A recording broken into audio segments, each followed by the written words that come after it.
welcome to another video where I try and set myself not really a TBR, but it's kind of a TBR.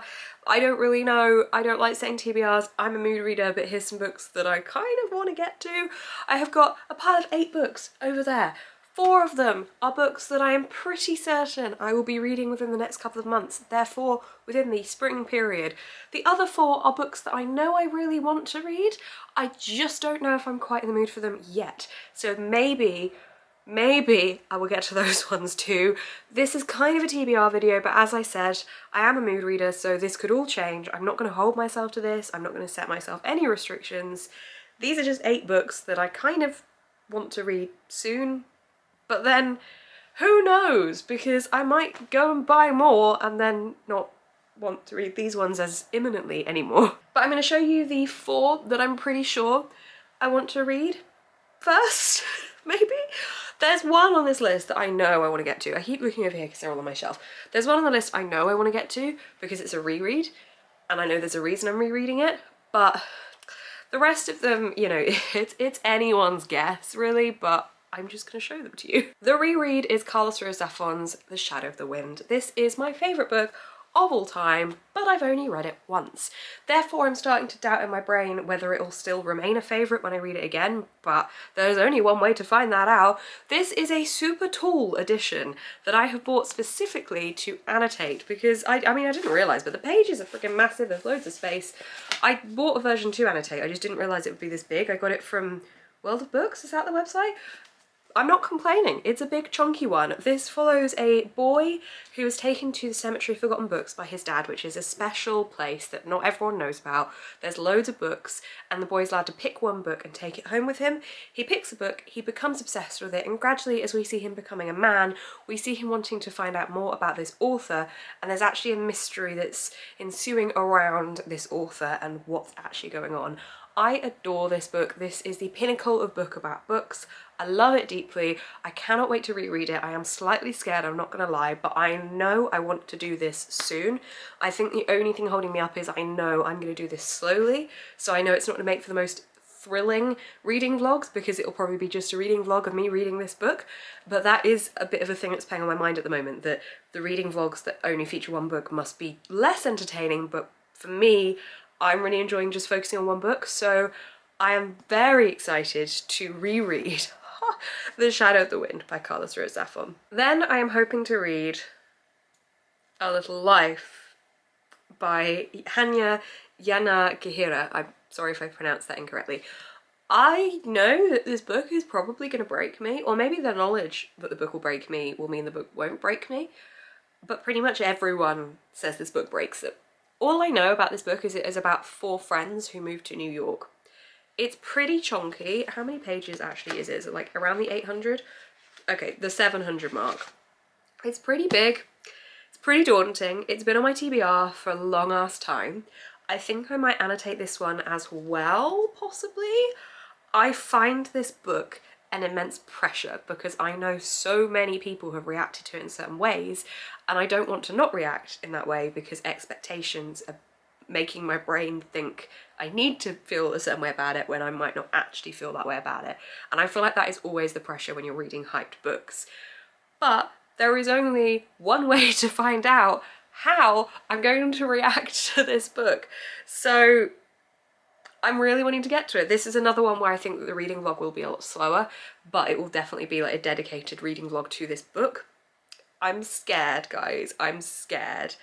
I have not seen anyone dislike this book, so I'm really hoping I am not someone to dislike it. I'm really hoping I can enter it positively, ready to get my heart broken for a reason I don't even know about yet. So, want to get to this one real soon. Then I have an arc of This Can Never Not Be Real by Sarah Milano, and this is sent to me by Electric Monkey. So this is not the finished copy, but it looks pretty cool. From what I can gauge, this is about 5 students, I think. Yeah, 5 teenagers who apparently have nothing in common. We've got the label of them: the star, the slacker, the outsider, the smart one, the invisible girl, which kind of gives me One of Us Is Lying vibes.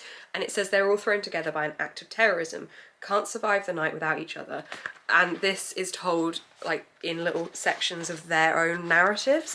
I know this is going to be really speedy, and I am ready for it because I love this kind of book. This is the thrilling, gripping YA that I just devour. So I am very excited to read this one, and I know I'll pick this one up really, really soon. I think I've had this one like less than a week, I think, and I'm already like reaching for it.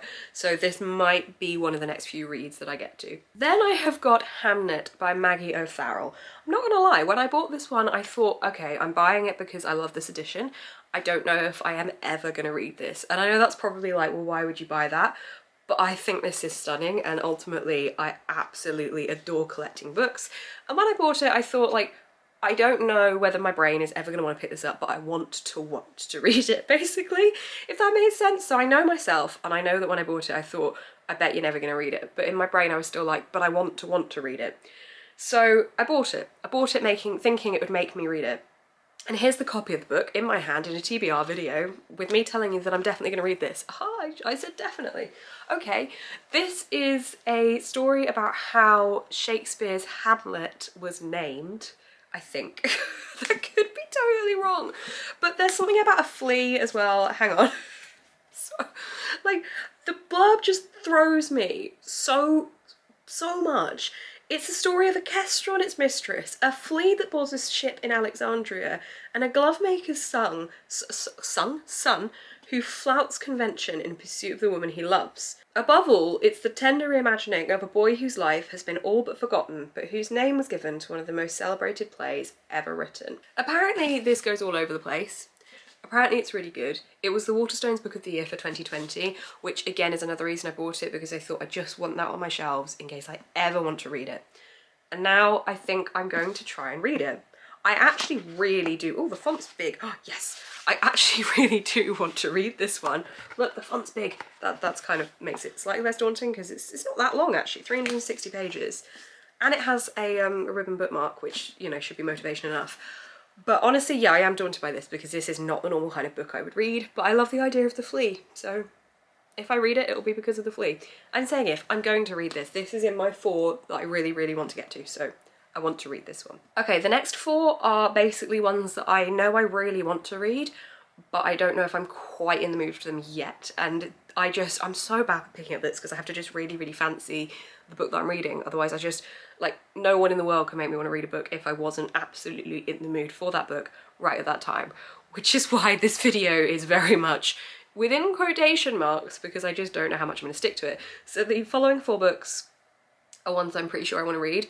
I'm going to start with this one, because this one I'm about to show you I think could fit into the category of I'm pretty sure I'm going to read this one in spring, because I've heard a lot about this. This has been on my mind quite regularly with what book should I read next, so I think I am getting to the point where I think I'm in the mood for this one. This is Legendborn by Tracy Deonn. This is a YA fantasy in which a girl is sent to a boarding school or a school.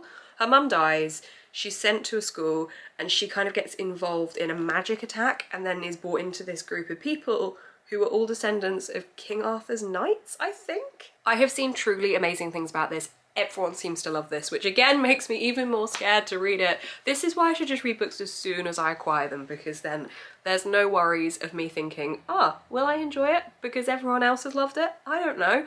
So this one is definitely one I want to get to really, really soon. Also, I'd like to make a prediction. I predict, no matter how careful I am with this book, I will break the spine, because it is this shiny kind of material that just breaks immediately. Very reflective. So I'm very excited to read this one because it sounds like it has all of the features I love. I'm just, again, this is another one similar to A Little Life where I'm thinking, is it too hyped? Is that going to make me feel like, Again, I'm only going to know if I read the damn book. Okay, I know very little about this next one apart from like one thing about the romance of the plot, I think. So bear with me, but the next one is Masters of One by Jada Jones and Danny Bennett. This is very shiny as well. This is the Fairy Loot copy, so it's very pretty. The only thing I know about this book is I think the romance is between a human thief and a fae. It's male, and that is it. That is all I know. That is the only thing I know. I could tell you what the blurb says, but I feel like you don't want me to just read the blurbs in all of these book descriptions, because my brain should just retain this information. I'm so bad at reading things and just remembering it and absorbing it, but There's a Queen's Guard, deserter, there's a daughter of a disgraced noble family, a distractingly handsome fey prince, of course there is, a sweet-natured prince, a member of the underground resistance, and Rags, who is our thief. And there's some dark plans, and oh, okay, I get it, I get the plot, maybe. There's apparently some dark plans and 6 misfits, those people I just listed, are gonna fight against the plans, maybe? I don't know, and the thief's gonna give them their main plan. I don't know, guys. Oh, the front kind of could have given me more of an idea. 6 fey relics, 1 daring thief, the score of a lifetime. Okay, so is it heist?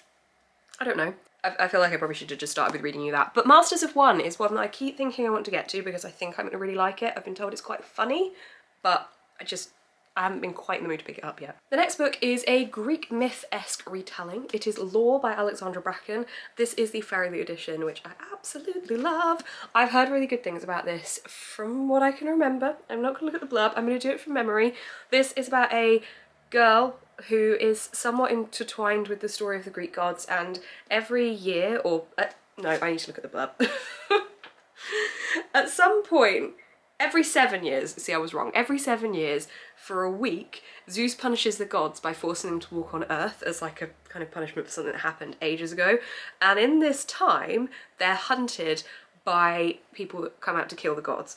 And we follow our main character, Lore, who has kind of had some kind of dealing with her family being brutally murdered by these god hunters, maybe? I don't know, guys. But basically, she is now going to get involved with Athena to sort some stuff out and have an alliance to rejoin the hunt at a deadly cost, apparently. I don't know too much about it, guys, but I've heard it's really good. The games have begun and she's playing for her life, it says at the bottom. It's kind of like, is it Greek mythology Hunger Games? Is that what this is?